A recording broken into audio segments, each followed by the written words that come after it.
정치는 우리의 삶을 결정짓는 매우 중요한 요소입니다.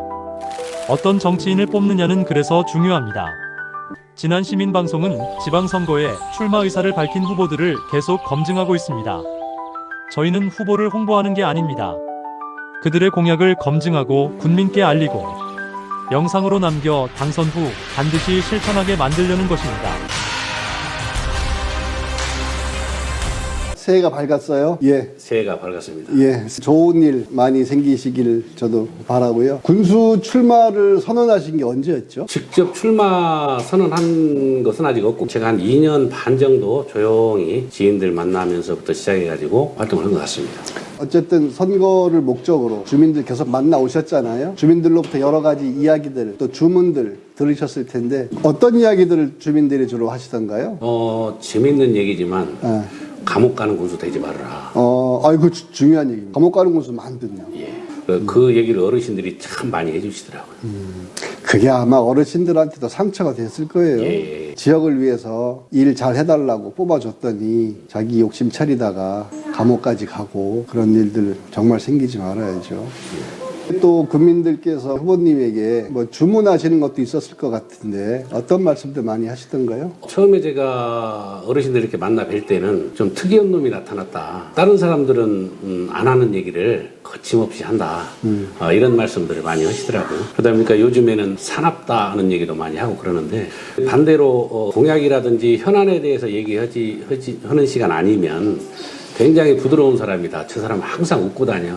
이런 얘기를 또 많이 들었습니다. 그래서 저는 어르신들이 다 알고 계시는구나. 지난이 어떻게 바뀌어야 될지, 지금 뭐가 잘못돼 가고 있는지 제가 짐작을 했습니다. 어르신들 짧은 말씀이시면 한 말씀에 구체적인 예를 좀 한번 들어주신다면. 지난이 좀 완전히 뒤집어져야 된다. 그리고 어떤 분은 깡패 같은 사람이 해야 된다. 그 힘 있는 카리스마 있는. 하고 우면하지 않고 네. 자기 생각으로 밀고 나가는 그런 사람이 필요한 시대가 됐다. 하긴 그래 판을 뒤집어 엎는다는 게 그게 어지간한 힘 없이는 소신 없이는 힘들거든요. 기존의 관행을 깬다는 것 자체가 너무나 힘든 일이기도 해요. 그래서 제가 처음에 몇 개월 활동하다 보니까 그런 말씀들을 하도 많이 하셔서 제가 선거 전략을 짰습니다. 180도 반대로 선거운동을 해야 되겠다.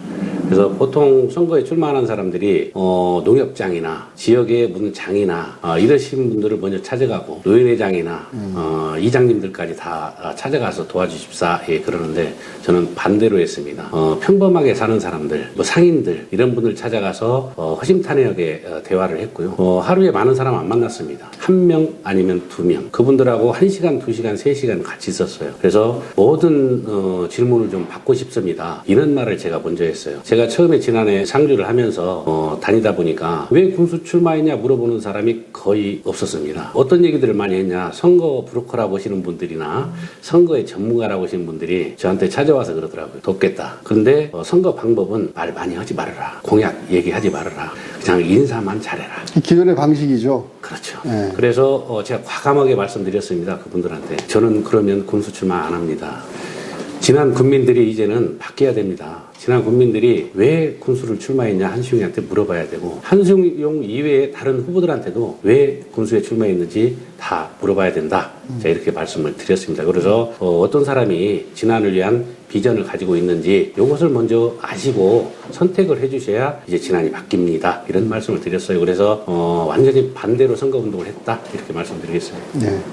그러면 우리 한 후보님께서는 어떤 것에 역점을 두고 어떤 것에 목표를 두고 내가 군수로서의 역할을 하겠다 뭐 이런 생각들도 들으면서 많이 세워졌을 것 같아요. 그래서 완벽하게 세워졌습니다. 예, 제가 그 얘기를 한번 들려주시죠. 제가 출마를 준비하게 된 것은 10여 년이 전 얘기고요. 그 사이에 지난에 대해서 누구보다 잘 알지 않습니까, 제가. 보통 출마하시는 분들이 공약이라 하면 여기저기 이렇게 날아다니는 그런 공약도 수집해서 그냥 발표하고 당선되고 나면 공약 이행률이 많이 저조하고 이제 그랬는데 저는 제가 어려서부터 지난해 살았고 지난해 현재 실정이 어떤지 어떻게 바뀌어야 되는지를 잘 알기 때문에 철저하게 공약을 준비해 왔습니다. 거기에 그동안 이제 한 2년 동안 지난 국민들 만나면서 또 그분들의 말씀을 청취를 하고 그래서 제가 갖고 있던 원래 공약과 그분들이 바라는 것을 같이 혼합을 해서 공약이 완성이 되어 있습니다. 그럼 이제 공약 얘기를 좀 한번 해볼까요? 지금 이제 공약을 보니까 한 13가지가 13가지인가요? 예. 13가지 공약을 제가 한번 이제 쭉 훑어봤는데, 주로 우리 국민들의 살림살이와 예, 그렇죠. 관련된 잘 사는 진안, 여기에 좀 방점이 찍혀 있다고 생각이 되거든요. 맞습니다. 부자 진안. 그럼 그것을 가능하게 하기 위한 예. 가장 역점 사업 서너 가지 좀 말씀을 좀 해주시죠. 첫 번째, 교통 공약입니다, 교통. 진안이 또 전라북도 쪽으로 놓고 보면, 지금 중심이라고 저는 봐요. 동부 산악권의 중심이다. 이렇게 네. 보는데, 교통이 좀 아직도 열악한 편입니다. 그래서 진안의 교통망을 제대로 재편을 해야 된다. 네, 잠깐 껴들자면 인구가 줄어들면서 버스 노선들도 계속 적자 폭이 커지잖아요. 그러다 보니 버스 그 노선도 감소가 되고 배차 시간도 더 감소가 되고 네. 그러다 보니 주민들은 더 살기 힘들어지고 살기 힘들어지면 인구는 더 줄어들 수밖에 없고 악순환이거든요. 네, 그렇죠. 새로운 혁신이 필요할 것 같아요. 대중교통에 대해. 자, 그러면 지난해 대중교통 말씀드리기 전에 큰 틀에서 먼저 말씀드리겠습니다. 전주 진안 간, 더 자세히 말씀드리면 소양에서 진안까지 터널을 뚫어야 됩니다. 이 예전부터 의원님들도 그러고 뚫으시려고 그랬는데 교통 타당성 평가를 하니까 정부에서 예산을 안 줬어요. 그래서 지금까지 이제 못 뚫고 있는데 교통 타당성으로 해서 터널을 뚫으려고 하면 뚫을 수 없다. 제가 분명히 말씀을 드리고 소양 진안 간 터널은 정치적인 힘과 인맥으로 뚫어야 된다. 이런 생각을 갖고 있습니다. 그 터널이 뚫리면 진안이 전주로 빨려 들어갈 것이다. 이렇게 주장하는 분들도 있긴 해요. 그렇죠. 도로가 가까워지면 더 나갈 것이다. 네. 이런 얘기를 하는데, 그건 이제, 감히 제가 말씀드리면 전문적인 생각을 갖지 못하셔서 이제 그런 말씀을 하셨다. 그러고 저는 이제 도시계획, 도시재생 전문가입니다. 제가 갖고 있는 생각은 이 터널을 뚫어 한 10분 정도 전주와 진안이 가까워지면 역현상이 일어납니다. 주거지 역현상, 생활권 역현상, 역현상이 일어나서 지금 전주에서 진안으로 출퇴근하는 공무원이나 상인이나 이런 분들이 진안에서 거주하고 싶어합니다. 진안에서 거주하면서 전주로 역으로 출퇴근하고 싶어합니다. 그런데 지금 진안의 여건은 주거지가 없습니다. 아파트도 없고 임대주택도 턱없이 부족합니다. 전국 최고 하위점을 찍고 있는 것이 많은데 임대주택 제일 적고 아파트도 제일 적은 데가 진안 겁니다. 그래서 이 터널을 뚫고 이러는 것은 향후 인구 정책학과도 이제 맞물려 있고 더 역현상을 제가 분명히 만들 수 있다. 이렇게 해서 터널을 뚫으려고 합니다. 자연스럽게 이어지는 질문을 드리자면 그러다 보면 이제 주택이 필요하잖아요. 네, 지금 말씀하셨다시피 진안에 주택이 많이 부족하거든요. 예. 예전에 지난 분들은 아실 겁니다. 이명노 국회발청장님이라고 계십니다. 그분이 제가 군수가 당선이 되면 대외 협력관을 해주시겠다. 이렇게 분명히 저한테 매번 말씀하셨고 LH공사 국토부 쪽에 예산 담당을 해주겠다. 이렇게 몇 번 약속을 했습니다. 그래서 이명노 청장과 임대주택 LH공사와 해서 1000세대 목표로 하고 있습니다. 광주에서 대구까지 달빛 철도가 시작이 됐습니다. 198km 정도 되는데 그 중간역이 장수에 생깁니다. 그래서 저는 전주역에서 진안까지 가깝잖아요. 네. 전주역 출발, 진안, 장수 거치는 철도를 연결할 겁니다. 그래서 터널이 뚫리고 전철이 연결되면 진안이 어마어마한 교통 요지와 중심지가 됩니다. 다음에 아까 말씀하신 지역의 교통 버스 무진장역에 과감하게 바꾸겠습니다. 그래서 구석구석 갈 수 있는 행복 버스 체제로 완전 전환할 겁니다. 이전에 지금 대중교통 버스 공영화 얘기를 저희들도 많이 했었거든요. 공영화가 돼야 지금 생각하시는 그런 것들이 실현 가능하다고 생각이 되거든요. 지금 진안군 예산으로 무진장역의 운영비를 100% 지원을 하고 있는데 그렇죠. 더 계속 마이너스입니다. 네. 구조적 문제점이 많다. 분명히 제가 말씀드리고 제가 군에 취직한다면 바로 실행 조치에 들어가겠습니다. 노선권 인수해가지고 공영화하고 공영화를 기반으로 해서 대중교통이 좀 더 원활하게 운행할 수 있도록 조건을 만들어내시고 그러면 무조건 합니다. 네, 약속하셨습니다. 유동인구가 많아야 그 지역의 삶이 윤택해지고 부자가 되는 것이거든요. 유동인구를 많게 하는 데에는 관광과 스포츠 이 두 가지가 제일 큰 대안이다. 관광 같은 경우는 진안은 굉장히 자원이 많아요. 북부마이산에서 진안 시장 사이를 관광지로 개발을 해야 돼요. 진안이 살으려면 북부마이산에서 진안 시장까지를 천지 개벽을 시켜야 된다. 그래서 천지 개벽시킬 공약이 다 준비되어 있다. 이렇게 말씀드리고 첫 번째 북부마이산에서 출발해서 앞마이산과 순마이산 한 바퀴 도는 관광 레일을 설치할 겁니다. 지금 현 군수가 얘기하는 모노레일과 흡수한 건가요? 좀 흡사한 건데 현 군수님은 암수마이산 사이로 해서 뭐 사람들 다니는데 좀 편하게 한다 그러는데 저는 그건 아주 잘못된 생각이라 경관도 망치고 잘못된 계획이다 분명히 말씀드리고 제가 생각하는 산악 관광 레일은 마이산은 조금 떨어진 데서 봐야 멋있어요. 자연도 훼손 안 하고 마이산도 훼손 안 하고 지금 북구마이산에 저수지 있는 데에서 안마이산 쪽으로 이렇게 전철을 돌릴 겁니다. 산을 직접 넘는 게 아니고 아니죠. 둘레길 그렇죠, 그렇죠. 예, 예. 그래서 마이산 한 바퀴를 돌리는데 순마이산을 거쳐서 다시 그 종착역은 북마이산입니다. 순환하는 거죠. 한 바퀴를 돕니다. 버스 같이 30분에 한 대씩 레일이 돌아갈 거예요. 그리고 30분에 한 대씩 돌아가면 제가 포토존도 몇 군데 반원 데가 있거든요. 탑사의 그 멋진 것보다 더 웅장한 데가 있습니다. 이 관광 레일을 타고 가다가 첫 번째 포토존에서 내려가지고 그 사진도 찍고 그러다가 보면 다음 또 이제 30분 뒤에 레일이 오면 그놈 타고 두 번째 포토존에 가서 또 즐기고 세 번째 포토존에 가서 즐기고 한 세네 군데 정도의 포토존을 제가 봐놨습니다. 그래서 탑사 가고 싶은 사람이 있으면 탑사 근처에 휴게공간이 있을 거 아닙니까? 거기서 내려서 탑사 구경하고 다시 다음 레일을 타고 북부로 다시 돌아옵니다. 여기에 대한 예산은 민자가 들어옵니다. 제가 며칠 전에도 서울관광공사 해외지사장, 한국지사장 열몇 분하고 서울에서 세미나도 하고 강의도 제가 하고 왔는데 한국관광공사 임원들이 민자를 유치해 주기로 했습니다. 그래서 그 민자로 해서 관광 레일을 설치할 것이고 그 다음에 관광 레일만 돌아가면 안 되고 이 마이산은 험한 등산길은 아니잖아요. 그래서 둘레길 형식으로 레일 따라가는 등산로가 또 이렇게 개설이 될 겁니다. 환경단체들이나 이런 분들이 걱정하는 건 이제 환경 훼손, 예. 마이산 자연 훼손 이런 것들 많이 염려하거든요. 환경단체들 몇 분 만나봤습니다. 제가 이런 계획을 갖고 있는데 어떻게 생각하십니까? 그랬더니 그건 환경하고는 관계없고 적극 저희도 찬성합니다. 이렇게 제가 확답을 들었고 사람이 마이산에 와서 레일을 타고 둘레길을 돌고 나면 그 다음에 누구나 씻고 싶어 하고 먹고 싶어 합니다. 그러면 북마이산 주차장이 있습니다. 그 홍삼 스파 옆쪽에 대형 홍삼 대중 사우나를 거기다 질 겁니다. 그 다음에 흑 시리즈 3개를 준비했습니다. 흑염소, 흑돼지, 오골계. 그래서 지난해 대표 음식으로 육성시킬 계획에 있습니다. 용담댐으로 인해서 한 3,000명 가까운 실향민이 생겼죠. 근데 과거에 머물러 있으면 안 되잖아요. 이제 용담댐이라는 건 지난해 자산입니다. 용담댐을 활용해야 돼요. 근데 지금 군과 수자원공사와 제도적으로 언밸런스 되고 잘못된 부분이 굉장히 많은데 이걸 먼저 바로 잡는다 말씀을 드리고 수자원공사에서 받아내야 될 돈이 굉장히 많습니다. 그래서 제가 정보공개 청구를 했는데 안 줘서 행정심판을 신청해 놨습니다. 그동안 수자원공사에서는 수익을 챙겼는데 지난구는 못 챙겼습니다. 그래서 그거 다 받아낼 것이고 지금 지난 용담댐이 상위 5번째 댐인데 그 위에 2군데, 3군데 댐은 할 거 다 합니다. 근데 지난만 못한 이유는 그동안에 지금까지도 하신 분들이 힘이 없다. 이건 힘의 논리입니다. 그래서 저는 수자원공사 먼저 전쟁을 선포할 것이고요. 그 다음에 지난 용담댐 둘레를 드라이브 코스라든지 편안하게 사람들이 힐링할 수 있는 코스로 만들 것이며 지금 용담댐 한 바퀴를 보면 상전 그 파크골프장 있잖아요. 그쪽에 선착장을 만들 것이고 그 다음에 또 하나는 정천 운동장이 있는데 그쪽에 선착장을 만들어 2개의 선착장을 만들어서 전기 유람선을 띄울 계획을 가지고 있고요. 카누, 카약 이런 거 그런 것도 다 들어가죠. 예, 제가 지금 큰 틀만 지금 말씀드리는 것이 카누, 카약도 있고 여러 가지 활용할 수 있는 게 있습니다. 지금 용담 때문에 녹조가 많이 끼잖아요. 녹조를 없앨 수 있는 방안 중에 하나도 이 카누라든지 유람선이라든지 이런 걸 띄우면 녹조도 없습니다.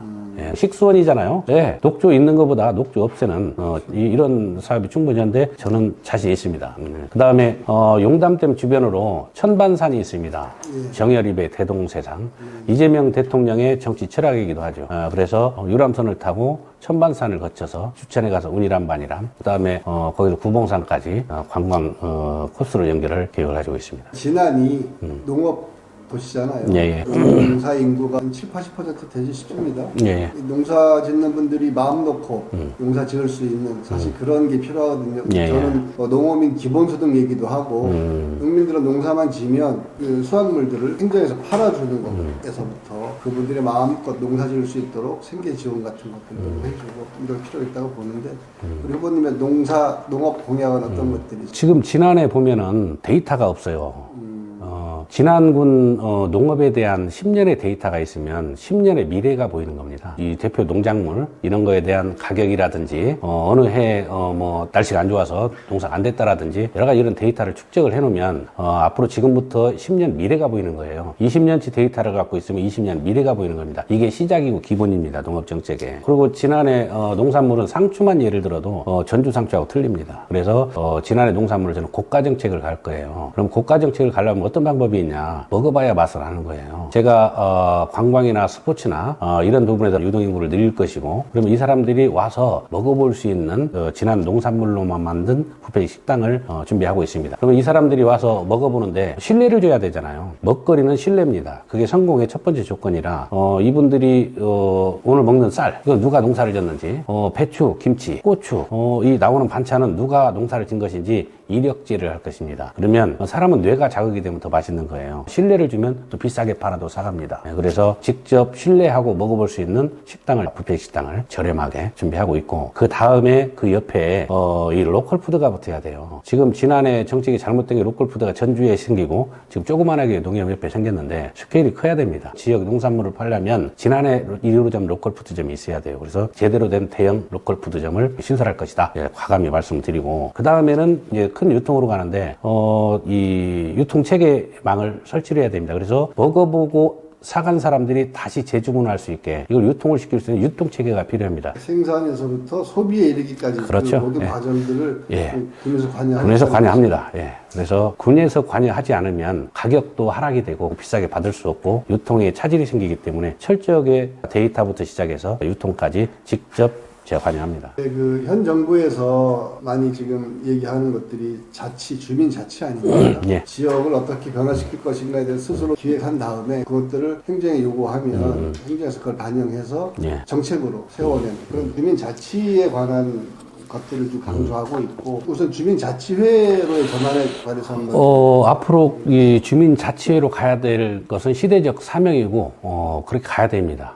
정부에서 지금 이재명 대통령께서 지방정부라고 이렇게 칭을 하고 지방의 그 권한을 많이 이양하잖아요. 지난군도 각 면별 지역별로 주민자치회에 모든 예산 집행이라든가를 점차적으로 이양을 해야 됩니다. 그런데 너무 서두르면 안 된다고 저는 생각을 해요. 모든 절차나 준비나 공청회를 거쳐서 실패하지 않는 그런 이양이 돼야 된다고 생각을 합니다. 예를 들면 우리가 민주화 시대가 되면서 군의원들 폐해가 많지 않습니까? 그렇게 짧게 말씀드리면 어떻게 철저하게 준비를 해서 이양을 해야 되는지 답이 될 것이라 생각합니다. 자치하기 위해서 자치 역량을 키워야 되잖아요. 그렇죠. 군의원이 뭐 하는 사람인지 뭐 하는 자리인지에 대한 확실한 인식이 있어야 가능한데 군의원의 역할을 못하는 이유는 자질이 안 되기 때문이거든요. 그렇습니다. 지금 말씀하신 주민자치회도 주민자치회를 직접 실현할 사람들은 그 지역 주민들이잖아요. 그렇죠. 그분들이 어떤 역량을 키워갈 수 있도록 끊임없는 학습과 토론과 교육이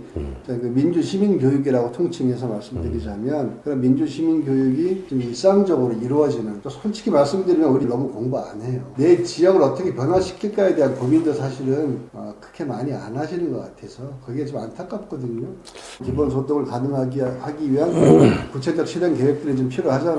얼마 전까지 용담 때문에 태양광 뭐 이렇게 해서 돈을 드리겠다 이런 말씀을 하신 후보들이 여러분이 계신데 그 사업 끝났잖아요. 철회됐잖아요. 그리고 여러 후보들이 태양광을 용담에 깔아서 돈을 주겠다는 식의 말씀들을 많이 하셨는데 그러면서 송전설로는 반대하고 있었어요. 용담 때문에 태양광 깔아가지고 전기를 어디다 모아요? 변전소에다 모아서 송전설로로 해서 어디로 보내야 되는데 이 군민을 우롱하는 것인지 군민을 바보로 보는 것인지 송전설로는 반대하면서 태양광가로 돈 준다 했는데 그래서 이 후보님들이 공부를 하고 공약을 하고 돈을 준다고 그러는지 공부 좀 했으면 좋겠다 말씀을 드리고 저 한시용의 기본소득 공약은 또 따로 있습니다. 제가 지금까지는 말씀을 안 드렸지만 이제는 제 공약을 발표할 시점들이 돼서 말씀을 드리면 지금 태양광을 깔아서 수익을 올리는 그보다 3배 높은 수익을 올릴 수 있는 게 있습니다. 최소 투자의 최고 수익 농산물에서 나오는 부산물 농사 짓고 나오는 이 부산물로 전기를 생산할 수 있다. 이렇게 제가 분명히 말씀드리고 이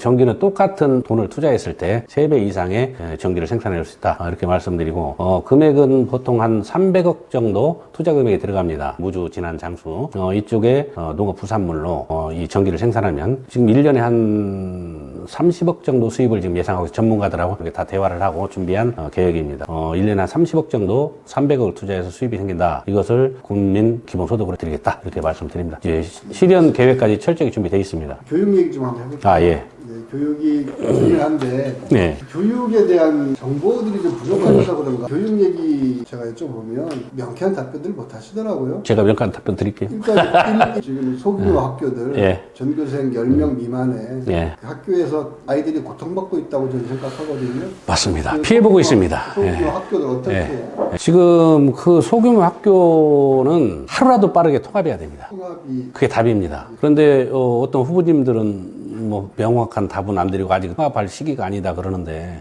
참 폭폭하다. 그 아이들과 그 일부 부모들의 생각으로 이렇게 아직 아니다고 그러는데 학생들한테 엄청나게 피해가 가는 것입니다. 이게 그래서 하루라도 빨리 통합을 해서 가야 된다 생각을 하고 그 통합돼서 공부하는 지역은 진한 읍내가 돼야 된다 이렇게 말씀드리는데 지금 안천, 용담, 주천, 동양 이런 데에서는 같이 합쳐서 공부도 하고 같이 합쳐서 운동회도 하고 그런다고 들었습니다. 그게 통합 아니겠어요? 통합 시작된 겁니다. 부분 통합이죠. 근데 아직은 아니다 이렇게 몇 분이 그걸 반대를 하면서 해서 애들한테 피해가 가는데 그래서 저는 단호하게 말씀드립니다. 제가 군에 취직이 되면 교육청하고 얘기를 해서 하루라도 빨리 전체 통합을 한다 이렇게 말씀드리겠습니다. 그 군수가 됐건 교육장이 됐건 힘 있는 분이 앞장서서 지역에 있는 아이들 그리고 학부모들 교사들 같이 원탁에 둘러앉아서 어떻게 하는 것이 우리 아이들에게 가장 좋은 일인가 좋은 방법인가를 좀 고민해봤으면 좋겠어요. 제가 이제 통폐합 얘기가 나왔으니까 통폐합을 하게 되면 이렇게 면들 비는 학교들이 있잖아요. 그 학교를 활용해야 됩니다. 그래서 제가 갖고 있는 교육 정책은 대안교육입니다. 지금 공부 학생 수도 적고 공부만 잘해서 성공하는 시대 아닙니다. 사람이라는 것은 태어나면서부터 각자가 타고나는 능력이 다 다르다. 저는 이렇게 생각을 해요. 좌뇌가 발달한 뭐 연예인 기질이라든지 스포츠라든지 이런 기질을 타고나는 애들이 공부하는 애들보다 월등하게 많습니다. 그럼 이제 지금은 공부하는 교육에서 이런 대안교육으로 가야 되는 시대가 됐어요. 그래서 지난 11개 읍면에 통합이 되는 학교에 스포츠, 뭐 음악 등 이 분야별로 해서 대안학교를 군에서 직접 운영할 계획입니다. 매우 좋은 생각입니다. 저도 그 얘기를 많이 했었거든요. 지역에 아이들이 올 수 있는 방법은 그것이 가장 좋은 방법이라고 보거든요. 예. 지역에 아이들만 오는 게 아니고 재능이 있는데 내 아이가 부모들이 경제적인 능력이 안 돼가지고 그걸 키워주지를 못하는 부모들이 전국에 많습니다. 이 폐교되는 학교를 대안학교로 해서 이것 육성을 하고 군에서 직접 지원을 하면 아마 전국에서 문화가 쇄도할 것입니다. 맞습니다. 특성화 교육하려면 돈 많이 들거든요. 그렇죠. 아이들이 커서 그 재능을 발휘해서 성공을 할 거 아닙니까? 지난해 아마 은혜를 갚을 겁니다. 저는 분명히 그럴 거라 생각을 하기 때문에 그렇게 밀어붙일 겁니다. 그 부분. 정리하는 말씀으로 우리 국민들께 예. 내가 군수가 되면 지난 이렇게 바뀝니다. 예. 제가 군수가 되면 지난 군에 사시는 농민들이나 상인들이나 지난에서 어떤 일을 종사하는 사람들의 수입이 2배가 될 겁니다. 확실합니까? 그건? 확신합니다. 저는 뜬구름 잡든 곡양 없습니다. 일단 제가 당선이 된다고 가정을 하면 첫 임기 내에 그 기틀을 다 만든다. 분명히 실현한다. 이렇게 말씀을 드리겠습니다. 왜 이 자신을 하냐면 제 공약에 쭉 보시면 인구정책입니다. 사람이 많이 들어오고 유동인구가 많이 왔다 갔다 하면 지역에 경제가 돌아가는 거예요. 돈이 돌아가는 거예요. 사람이 많이 들어와서 여기서 많이 활동을 해야 농산물이 팔리는 겁니다. 고가로. 그래서 제 공약에 보면 다 이게 엮여져 있다. 그래서 제가 당선이 되면 다시 말씀드리지만 국민 소득 2배로 분명히 장담합니다. 저는 경영 전문가입니다. 인구가 줄어들기 때문에 생긴 파생된 문제들이잖아요. 네, 그렇죠. 그렇고, 복지 문제도 그렇고 교통도 그렇고 예. 인구가 많으면 생기지 않았을 문제였는데 그 부분에 대해서 더 깊이 있게 자세한 방안들을 제시해 주시면 국민들께서도 마음을 좀 움직일 것 같습니다. 제가 한 말씀 이제 더 드리면 진안이 부자 도시가 되고 진안 주민들의 소득이 올라가는 것도 중요하지만 진안을 진안을 어떤 도시로 만들 것이냐가 또 있어요. 그것은 힐링의 도시가 돼야 됩니다. 진안은 공기 좋고 물 좋고 모든 여건이 좋습니다. 그러면 진안에 딱 하나 해결만 하면 진안에 가서 살고 싶은 곳 1위가 진안이 될 겁니다. 돼지 냄새, 돼지 부산물 냄새 잡겠습니다. 그걸 잡아야 되는 것이고, 그다음 또 하나 제가 중점적으로 생각하고 있는 것은 이제 진안군 인구가 65세 이상이 40%가 훨씬 넘었습니다. 예. 숫자로 따지면 11,000명 정도 되는 것 같더라고요. 실제 24,000이라고 그러지만 실제 여기 거주해 있고 주소만 옮기는 사람 빼면 사실 2만 명도 안 됩니다. 그럼 진안에 실제 거주하는 사람들 중에 60% 이상이 노인 인구라고 보면 돼요. 그러면 앞으로는 진안이 어떤 도시로 돼야 되냐? 부자 도시고 농민이 부자고 주민도 부자고 돈이 많이 돌아가지만 어르신들이 65세 이상 되신 분들이 힐링하면서 살 수 있는 휴양 도시가 돼야 됩니다. 그래서 그 계획도 철저하게 준비가 돼 있고 또 나이를 계속 먹어가잖아요. 그러면 실버타운도 필요하고 요양병원도 필요합니다. 지금 일본의 예를 들어가도 요양원이 없어지고 있습니다. 그리고 한국에 있는 지금 요양병원 같은 경우는 이게 가서 그냥 누워있는 데잖아요. 그래서 지금 제가 생각하는 요양병원이라는 건 아이쿱이라고 네이버에 쳐보면 나옵니다. 거기가 지난해 한 2,000억에서 2,500억 정도 투자하는 걸로 제가 지금 얘기를 하고 있고요. 그것은 치료형 요양병원입니다. 요즘 암이 정복이 됐다고 봐야 됩니다. 그래서 운동도 하고 가족들하고 같이 치료할 수 있는 그런 요양병원인데 네이버에 아이쿱 쳐보면 다 나옵니다. 가족형 치료형 요양병원입니다. 이제 민자로 들어오기 때문에 땅은 진안이 엄청나게 높지 않습니까? 이런 힐링형 치유형 요양병원도 예산까지 같이 계획되고 준비되고 있다, 이렇게 말씀을 드리겠습니다. 오늘 여기까지 하고 공약들은 계속 보내주실 거잖아요. 예, 그렇죠. 국민들은 그러면 한 후보님의 그 공약을 어디 가서 볼 수 있습니까? 유튜브 채널이 이제 개설이 될 거예요. 그래서 유튜브 채널, 그다음 쇼폼이라든지 또 지인들의 SNS를 통해서 진안 전 국민들께 홍보가 세게 나갈 겁니다. 알겠습니다. 오늘 말씀 고맙습니다. 감사합니다. 네. 고맙습니다. 예.